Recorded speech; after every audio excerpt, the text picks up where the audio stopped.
ખંભાતના ઉંદેલ ગામે છેલ્લા 10 દિવસથી વરસાદી પાણી ભરાવાના કારણે અનેક ઘરોમાં પાણી ભરાઈ ગયાના દ્રશ્યો સામે આવ્યા છે। વરસાદી પાણી ભરાવાના કારણે ખેતીમાં મોટા પાયે નુકસાન થયું છે। છેલ્લા 10 દિવસથી સરકારી સહાય ન પહોંચવાને કારણે ગ્રામજનોનો હાલ મુશ્કેલીનો સામનો કરી રહ્યા છે। ત્યારે વિપક્ષ નેતા અમિત ચાવડાએ ગામની મુલાકાત લઈ સ્થાનિક લોકોની વેદના સાંભળી હતી।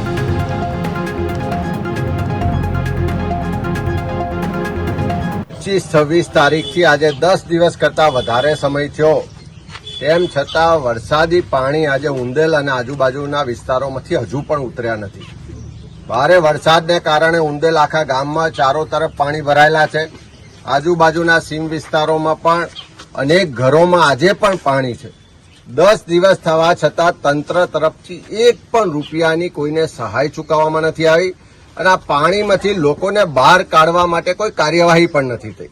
ગ્રામ પંચાયત એના સોર્સિસથી પ્રયત્ન કરે પણ સરકાર તરફથી હજુ કોઈ મદદ નથી મળી રહી। આપ જોઈ શકો છો કે ચારે તરફ પાણી ભરેલા છે, રોગચાળો ફાટીની કે એવી પરિસ્થિતિ છે।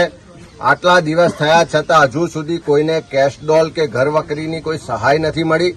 જે લોકો સ્થળાંતર કરીને આજે ખુલ્લા ખેતરોમાં ખુલ્લા આકાશ નીચે રહેવા માટે મજબૂર છે, ત્યારે આ તમામને સાથે રાખીને વિસ્તારોની મુલાકાત લીધી તો ખેતરોમાં પણ મોટા પ્રમાણમાં પાણી ભરાવાથી ખેતીને ખૂબ મોટું નુકસાન થયું છે અને આખા ગામના લોકો આક્રોશ સાથે કહી રહ્યા છે કે 2005થી છેલ્લા 20 વર્ષથી દર વર્ષે વધારે વરસાદ થાય તો આ જ રીતની પરિસ્થિતિનું નિર્માણ થાય છે। તેમ છતાં તંત્ર દ્વારા આ પ્રશ્નના કાયમી નિરાકરણ માટે કોઈ કાર્યવાહી થતી નથી।